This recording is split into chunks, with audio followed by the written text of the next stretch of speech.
तो हमने अभी एक ऐसा विशाल क्षुद्र ग्रह देखा है जो पृथ्वी से टकराने पर पूरे महाद्वीप को मिटा सकता है, और ये पागलों की तरह तेज चल रहा है, लगभग रिकॉर्ड गति से। लेकिन जो चीज इसे वाकई डरावना बनाती है वो ये है कि ये मूल रूप से हमारे साथ आंख में चोली खेल रहा है। ये सीधे सूरज की चकाचौंध में छिप सकता है और पूरी तरह से गायब हो सकता है। और हाँ, इसने अभी फिर से ऐसा ही किया, ये गायब हो गया। तो जब हम इसे आखिरकार फिर से देखेंगे तो क्या हमारे पास तैयारी के लिए पर्याप्त समय होगा या मानवता के लिए पहले ही बहुत देर हो चुकी होगी? हाँ, क्या अब आपका ध्यान मेरी हो है? धन्यवाद। तो मिलिए 2025 SC79 से। ये नाम काफी लंबा है, इसलिए मैं इसे स्कूबी कहूंगा। ये नया मिला क्षुद्र ग्रह बहुत चालाक है, जो सूरज की चकाचौंध में छिपना पसंद करता है। इसे ऐसे समझें जैसे स्टेडियम की लाइट के पास जुगनू को ढूंढने की कोशिश करना। चमक आपकी आंखों पर पड़ती है और पास की किसी भी धुंधली चीज को उछल कर देती है। तो हाँ, आपको वो जुगनू दिखाई नहीं देगा। अब क्षुद्र ग्रह भी इसी तरह निराशाजनक तरीके से छिपते हैं। जब वे पृथ्वी से हमारे दृष्टिकोण से सूर्य के करीब होते हैं तो चकाचौंध हमारे दूरबीनों पर हावी हो जाती है और क्षुद्र ग्रह की धुंधली परावर्तित रोशनी उसमें खो जाती है। यही कारण है कि कुछ क्षुद्र ग्रह सूर्य की दिशा में आगे बढ़ सकते हैं और मूल रूप से हमारे लिए अदृश्य रह सकते हैं। और वैज्ञानिकों का कहना है कि सबसे खतरनाक क्षुद्र ग्रह जो पूरे शहर को तबाह कर सकते हैं, उनका पता लगाना सबसे कठिन होता है। यही कारण है कि खगोलविदों को किसी तरह सूर्य की चकाचौंध से बचना पड़ता है। वे ऐसा करने का एक तरीका गोधूली बेला के छोटे से समय के दौरान आकाश का अवलोकन करना है।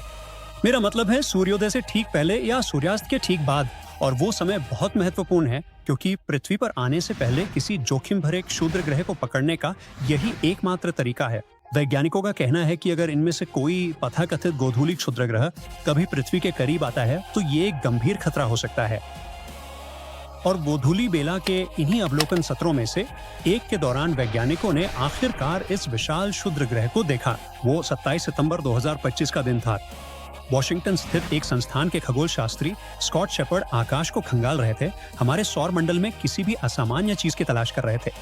और उनके हाथों में एक अविश्वसनीय उपकरण था, डार्क एनर्जी कैमरा या डी-कैम, पृथ्वी पर सबसे शक्तिशाली स्काई सर्वे कैमरों में से एक, जो ब्रह्मांड के विशाल क्षेत्रों में धुंधली वस्तुओं को देखने के लिए बनाया गया है।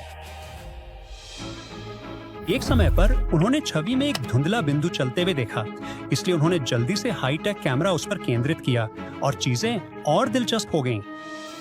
इसकी गति खगोलविदों की उन क्षुद्र ग्रहों से अपेक्षा के अनुरूप थी जो सूर्य के बहुत करीब परिक्रमा करते हैं।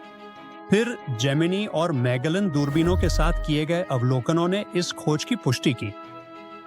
हाँ, ये वास्तव में एक क्षुद्र ग्रह था और इसके बारे में दो विशेष रूप से दिलचस्प बातें हैं। पहली बात, ये तेज है, मतलब बहुत ही तेज। असल में ये सौरमंडल में ज्ञात दूसरी सबसे तेज क्षुद्र ग्रह कक्षा है। ये हर 128 दिनों में एक बार सूर्य का चक्कर लगाता है। तुलना के लिए सूर्य का सबसे नजदीकी ग्रह बुध एक चक्कर लगाने में 88 दिन लेता है। दूसरा, इसकी कक्षा बहुत ही दुर्लभ है। ये केवल दूसरी ज्ञात वस्तु है जो पूरी तरह से शुक्र की कक्षा के अंदर रहती है। ये इसे वहां के सबसे दुर्लभ क्षुद्र ग्रह समूहों में से एक अतिराज में भी रखता है। ये वे क्षुद्र ग्रह हैं जिनकी कक्षाएं पूरी तरह से पृथ्वी की कक्षा के अंदर स्थित हैं। खगोलविदों ने अब तक उनमें से केवल कुछ ही खोजे हैं और स्कूबी सूची में 39वें स्थान पर है। वैज्ञानिकों की टीम ने यह भी पता लगाया कि ये क्षुद्र ग्रह काफी बड़ा है, जिसकी चौड़ाई लगभग 2300 फीट है। ये लगभग मर्डे का 118 के आकार का है, जो पृथ्वी की दूसरी सबसे ऊंची इमारत है। अगर इस आकार का कोई क्षुद्र ग्रह कभी पृथ्वी से टकराया तो ये सिर्फ बुरा नहीं होगा, ये विनाशकारी होगा। हम महाद्वीपीय स्तर पर होने वाले नुकसान की बात कर रहे हैं। ये जमीन में एक विशाल गड्ढा बना देगा, फिर जंगलों को खत्म करने और शहरों को तबाह करने के लिए पर्याप्त शक्तिशाली शॉकवेव छोड़ेगा। भूकंपीय लहरें क्रस्ट के माध्यम से लहरें पैदा करेंगी, जिससे लगभग 7.4 तीव्रता के व्यापक भूकंप आएंगे और लोग अभी भी उन्हें प्रहार से लगभग 300 मील दूर महसूस कर सकते हैं। और इतना ही नहीं, एक भीषण वायु दाब का विस्फोट बाहर की ओर बढ़ेगा, जिससे 1000 मील से अधिक दूर की खिड़कियां टूट जाएंगी। फिर उसके बाद के परिणाम आते हैं। प्रभाव से धूल और मलबा वायुमंडल में ऊपर जा सकता है, कुछ सूरज की रोशनी को रोक सकता है और हमारी जलवायु को खराब कर सकता है। मुझे पता है आपको अभी डर लग रहा होगा, लेकिन इसकी चिंता न करें। शुक्र है स्कूबी ऐसा कुछ नहीं करने वाला है, क्योंकि ये पृथ्वी के साथ टकराने की राह पर नहीं है। अभी गणित दिखाता है कि ये हमारे ग्रह के पास से नहीं गुजरेगा, कम से कम जल्दी तो नहीं। फिर भी इस क्षुद्र ग्रह के बारे में और भी बहुत कुछ सीखना बाकी है, लेकिन आगे के अध्ययन के लिए इंतजार करना होगा।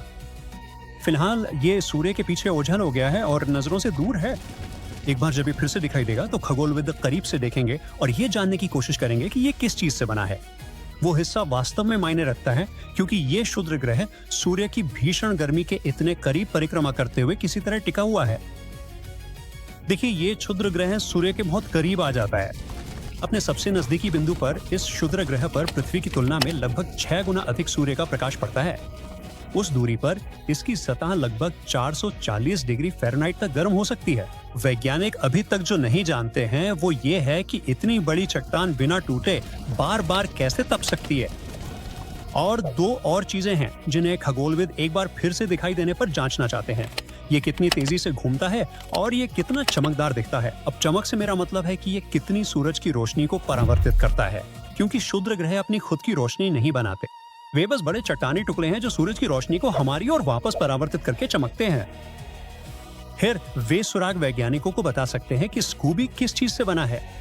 एक संभावना यह है कि ये क्षुद्र ग्रह सघन धातु से भरा हुआ है और इससे पता चल सकता है कि ये सूरज की भीषण गर्मी में कैसे बच जाता है। और अगर ये सच साबित होता है तो ये क्षुद्र ग्रह उस समय का अवशेष हो सकता है जब सौर मंडल बन ही रहा था, या शायद ये धीरे धीरे सूरज के करीब आ गया, क्योंकि शुक्र और बुध के गुरुत्वाकर्षण ने लाखों वर्षों में इसे बार बार धीरे से अपनी ओर खींचा। अब भले ही ऐसी 77 हमारे लिए कोई वास्तविक खतरा नहीं है और अभी भी बहुत कुछ है जो हम इसके बारे में नहीं जानते हैं, बस इसे ढूंढ लेना ही पहले से ही एक बड़ी बात है। ये एक याद दिलाता है कि बड़े क्षुद्र ग्रह हमसे छिप सकते हैं, तो हमारे अपने ब्रह्मांडीय पिछवाड़े में भी अभी भी ऐसे अंधे धब्बे हैं जहां बड़ी वस्तुएं तब तक छिपी रह सकती हैं जब तक कि गोधूलि का सही क्षण उन्हें उजागर न कर दे। और जैसे जैसे हमारी पहचान तकनीक बेहतर होती जा रही है, हम अधिक से अधिक क्षुद्र ग्रहों को ढूंढते जा रहे हैं। अब तक वैज्ञानिकों ने सौर मंडल में 10 लाख से अधिक का पता लगा लिया है। वे सभी आकारों में आते हैं, वेस्टा जैसे राक्षसों से लेकर जो लगभग 329 मील चौड़े है, उन चट्टानों तक जो एक घर से भी छोटी है। अब उन सभी क्षुद्र ग्रहों में से जिन्हें हम जानते हैं, लगभग 40,000 वे हैं जिन्हें हम पृथ्वी के निकट के क्षुद्र ग्रह या NEA कहते हैं। इसका मतलब सिर्फ ये है कि उनकी कक्षाएं उन्हें हमारे पड़ोस के करीब लाती हैं। तकनीकी रूप से सूर्य से उनका निकटतम बिंदु पृथ्वी सूर्य की दूरी के 1.3 गुना से कम है।